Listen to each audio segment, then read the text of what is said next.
باجوا د کابل په سفر کې څه غوښتي وو ولسمشر غني څه ورته ویلي او څنګه یې منډه ورکړې وه. ګرانو لیدونکو السلام علیکم. کابل ته د پاکستان د پوځ مشر قمر جاوید باجوا او د ISI د رئیس د سفر پر مهال دغه هیواد یو ځل بیا د افغانستان له حکومت ځینې غوښتنې کړې چې همغه غونډه کې له سختو غبرګونونو سره مخ شوي دي. په دغه غوښتنو کې یوه افشا شوې چې هغه د افغانستان د حکومت په کندهار کې د داعش د نیول شوي مشر اسلم فاروقي د ورسپارلو وه. د معلوماتو پر اساس باجوا له ولسمشر غني سره کتنه کې غوښتنه کړې چې اسلم فاروقي د پاکستان ته وسپارل شي. د یادولو ده چې له فاروقي د نیول کېدو سره سم په هغه وخت کې هم پاکستان د هغه غوښتنه کړې وه چې دوی ته دې وسپارل شي، خو ولسمشر ورته په ځواب کې ویلي فاروقي یو ترهګر دی او په افغان خاوره کې نیول شوی.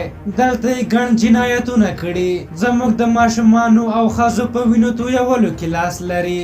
د افغانستان د عدلي او جزایي قوانینو پر اساس به ورسره چلن کوو. په دې غونډه کې د ولسمشر لومړي مرستیال امرالله صالح، د ملي امنیت سلاکار حمدالله محب او د هیواد د سرګرۍ ادارې مشر احمد ضیا سراج هم د پاکستان دغه غوښتنه له عیني واقعیتونو سره خلاف بللې او توند غبرګون یې ښودلی. ویل کېږي چې په دې غونډه کې محب وویل که موږ له پاکستان څخه د فاروقي د همپوړي ترهګر د سپارلو غوښتنه وکړو ستاسې غبرګون به څه وي. موږ له پاکستان سره د بندیانو د استرداد کومه هوکړه نه لرو او اسلم فاروقي به دلته محاکمه کیږي ځکه هغه یو لوی ترهګر او د افغانستان ملي امنیت ته ستر ګواښ دی.